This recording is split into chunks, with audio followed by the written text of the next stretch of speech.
Hello, everybody, and welcome to the 2-Minute Drill brought to you by the Holiday Inn City Center in Sioux Falls, South Dakota.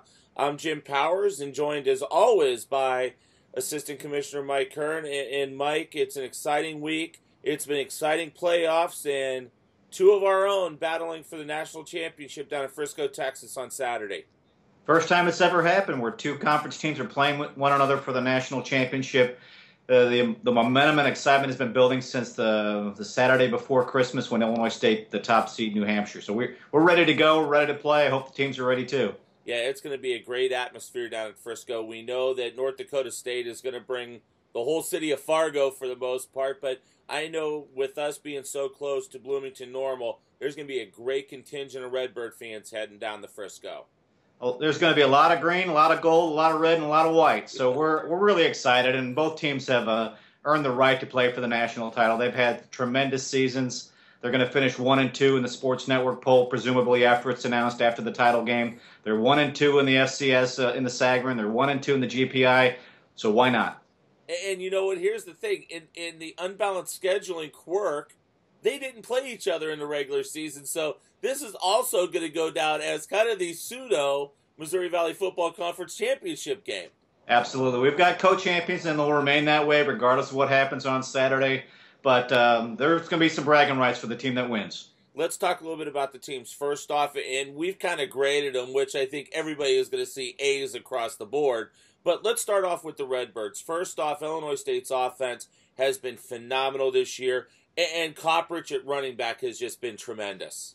Well, he was our offensive player of the year. Trey Roberson, our newcomer of the year at quarterback, and added dimension. He's going to surpass 4,000 yards total offense, which is a record for us. He's already set the record. He's at 39 and change. So, you got a guy that's over 2,000 yards rushing, two receivers that will surpass 1,000 yards receiving on the same team, and then, of course, Roberson with his numbers. What a great offense and a very talented team. And this team has gotten it done defensively. I mean, we look at some of the numbers that our teams across the board have put up. Illinois State has put a stop to a lot of those teams.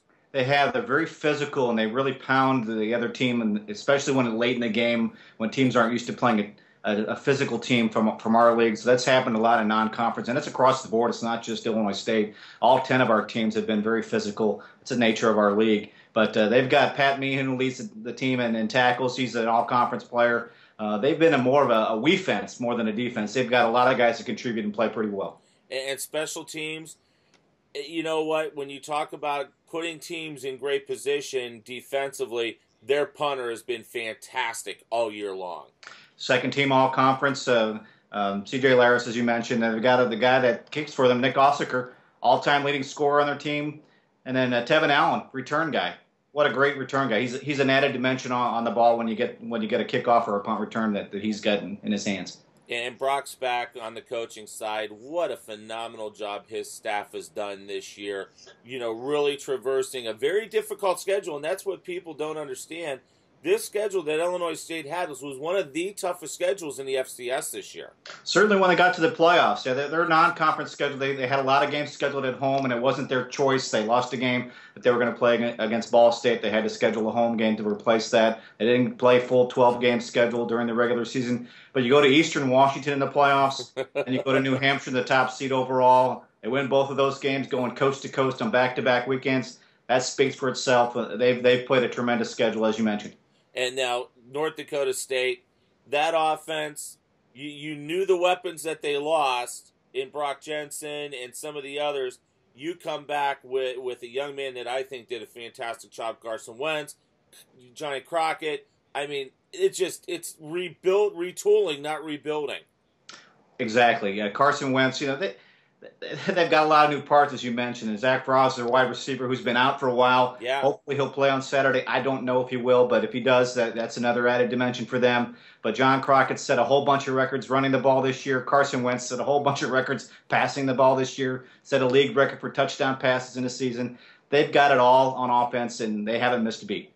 And defensively, they never miss a beat when it comes to the defense. And, Chris Kleiman, we knew coming in he was going to have his handprint still on that defense. And we'll talk about coaching in a minute, but boy, oh boy, that defense was phenomenal. They've got two guys that were on the Buck Buchanan Award finalist list, Colton Hagel in the defensive backfield. And then, of course, the winner of all those awards was Kyle Emanuel. He was a runaway winner in the Buck Buchanan Award. He spearheads that off our defensive front. And what a great defense. Carlton Littlejohn on the miss. They might miss Travis Beck, who's been out since the end of the regular season, hurt in the Youngstown game.